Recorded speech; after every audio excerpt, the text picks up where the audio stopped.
হয় না কি একেবারেই বেশি রাগ হয় না। আপনি সামনে বসেছেন, আপনি যদি ঝুঁকেন তো আপনার ঝুঁক দেখে আমার কিন্তু ঝুঁক এসে যাবে। জয় গৌর হরি হরি বল। তো মাগো ওই যে প্রসাদের সুবাস মানে সুগন্ধ, ওই সুগন্ধ রাস্তার একটা কুকুর চলে যাচ্ছে, আর ওই কুকুরের নাকের মধ্যে ওই প্রসাদের সুবাস পেতে পেতে পেতে পেতে শিবানন্দের বাড়ির সামনে এসে দাঁড়ালো। আর মনে মনে ভাবছে, শিবানন্দ আমায় কি একটু প্রসাদ দেবে না? আমি যে ওই প্রসাদের সুবাস পেতে পেতে আমার যে মন জুড়িয়ে গেল, আমার যে বড় আশা জাগলো আমি একটু প্রসাদ পাবো। শিবানন্দ আমায় একটু দাও না গো, আমায় একটু প্রসাদ দাও না শিবানন্দ, আমায় একটু দাও না। দেখুন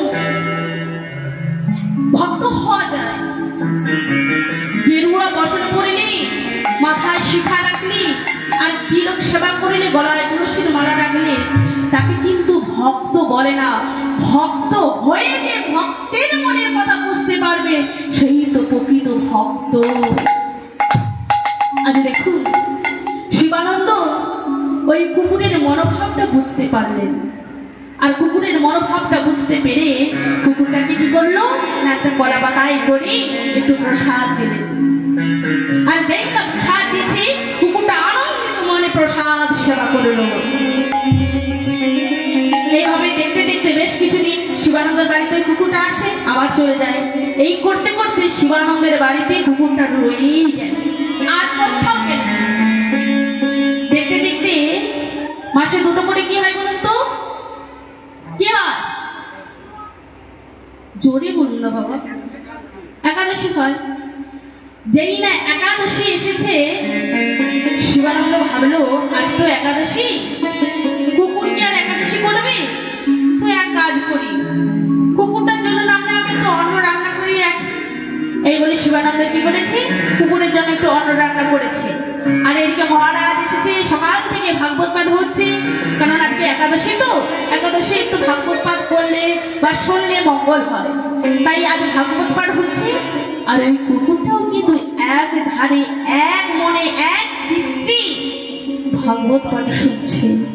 মহারাজ বলেছেন যে একাদশীতে কেউ যদি এক দানা অন্ন গ্রহণ করে তার সহস্র পাপ হয়, শত শত পাপ হয়। তাই কুকুরটা কি করেছে না, পাঠ শেষ হয়ে গেছে, পাঠ শেষ হওয়ার পর সবাইকে প্রসাদ দিলে, আর কুকুরটার জন্য শিবানন্দ কি করেছে না একটা কলা পাতায় করে যেই না প্রসাদ, যেই না ওই অন্নটা বাড়িয়ে দিল কুকুরটার সামনে, কুকুরটা হাউ হাউ করে কাঁদছে। শিবানন্দ, ও শিবানন্দ, তুমি আজ আমি অন্ন দিচ্ছ? আমি অন্ন পাবো না। আমি যে শুনলাম এই একাদশীতে কেউ যদি এক দানা অন্ন গ্রহণ করে তার যে সহস্র পাপ হয়। এই জন্মে আমি কুকুর জনিতে জন্মগ্রহণ করেছি,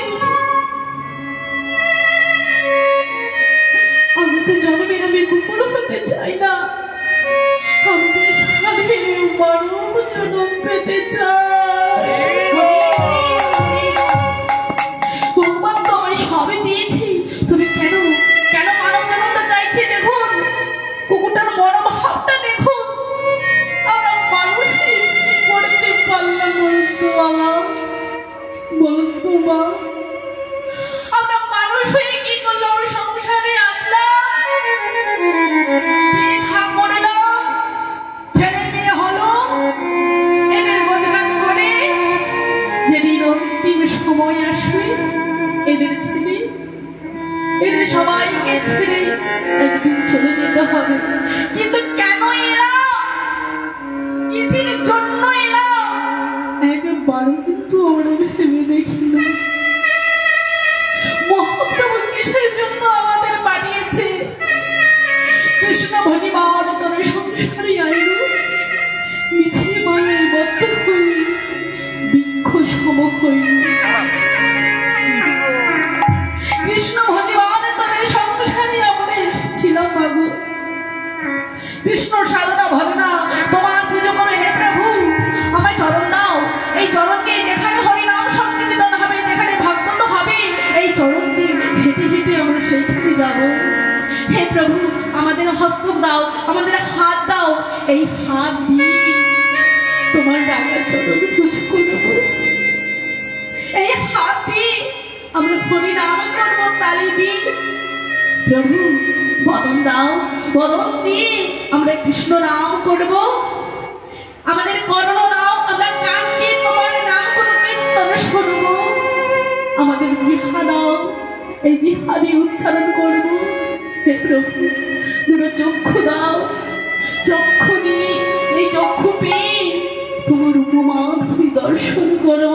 কিন্তু সব নিয়ে ভগবানের সঙ্গে চিটিংবাজি করলাম আমরা।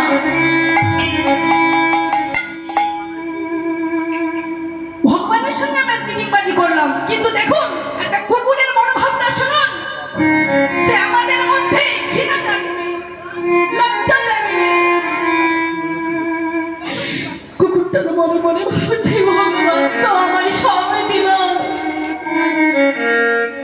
আমায় দুটো নয় আমায় চারটে পা দিয়েছে, আমায় কান দিয়েছে, আমায় চোখে দিয়েছে, কিন্তু একটা জিনিস আমায় দিল না। কি বলুন তো, তোমাকে হরি বলা দিল না। দয়াময়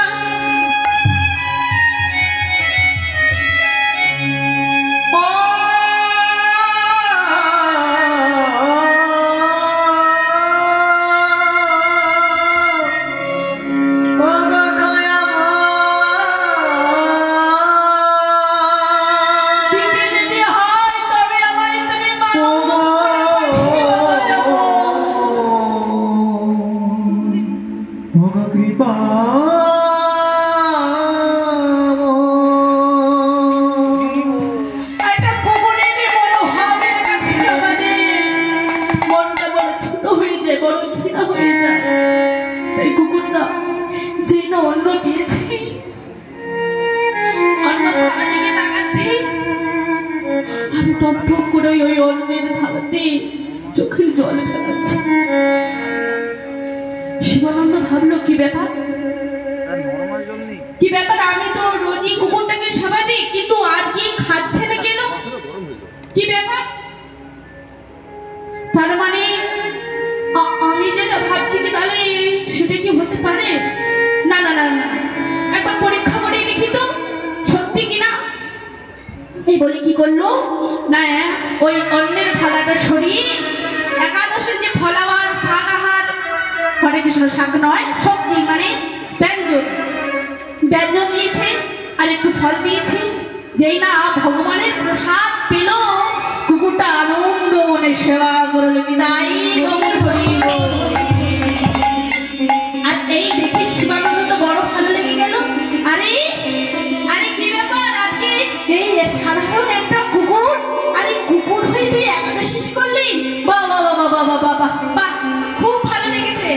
এই এত সুন্দর কুকুরটার একাদশী করেছে বলে এত ভক্ত কুকুরটা ছিল, তাই কুকুরটাকে তিনি আর কাজ ছাড়া করলেন না, সবসময় শিবানন্দের বাড়িতেই থাকতো। আর শিবানন্দ জমিদার ছিলেন তো, তাই তিনি কি করতেন, প্রত্যেক বছরই নেয় এই বছরে যাবে কোথায় না উড়িষ্যার পুরীধাম মন্দিরে। কেন না উড়িষ্যার পুরীধাম মন্দিরে ওই রথযাত্রার সময় যেতেন, আর জগন্নাথের দর্শন হতো আর আমার মহাপ্রভুর দর্শন হতো। তাই সমস্ত খরচায় শিবানন্দ কি করতেন, ভক্তদেরকে নিয়ে সব পুরীধাম যেত। প্রত্যেক বছরে নেয় এই বছরও যাবে। আর এমন সময় ওই কুকুরটার ন্যাচারাতে দেখতে শিবানন্দের কাছে এসে বলছে, শিবানন্দ এমন ভাবে বলতে চাইছে যেন, শিবানন্দ তুমি তো প্রত্যেক বছর ভক্তদেরকে নিয়ে যাও, এবছর কি তুমি আমায় নিয়ে যাবে না? আমি যে দর্শন করতে যাই পুরীধাম, আমি যে দর্শন করতে যাই মহাপ্রভুর চরণ, আমায় তুমি নিয়ে যাবে না? আমি যে তোমার সঙ্গে যেতে চাই। যেই না কুকুরের মনোভাবটা বুঝতে পারলো, শিবানন্দ কি করেছে না কুকুরটাকেও সাথে নিয়েছে।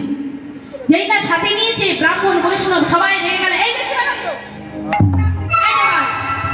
বলি হারি তোমার কাছে, বলি তোমার কি কিচ্ছু নেই মাথায়? আরে তুমি এই সাথে করে কুকুরটা নিয়ে যাচ্ছ? আমরা ব্রাহ্মণ, আমরা বৈষ্ণব, আরে কুকুর নিয়েছো কেন? বললো না কুকুর যে জিনিস খায়, রাম রাম রাম রাম রাম, কুকুর ভালো জিনিস খায় কেন বলুন তো? না তৎকালীন যুগে এই কুকুর নিয়ে এত কিন্তু মাথামাতি ছিল না। এখনকার যুগে যেমন কুকুর বাড়িতে বাড়ির মধ্যে লালন পালন করে একই বিছানায় শুয়ে, কিন্তু তৎকালীন যুগে এটা ছিল না। কেউ যদি কুকুরকে হাত দিত তবে তাকে স্নান করে বাড়িতে ঢুকানো হতো। তাই শিবানন্দকে ব্রাহ্মণ বৈষ্ণব যারা আছে সবাই রেগে গেল। এই যে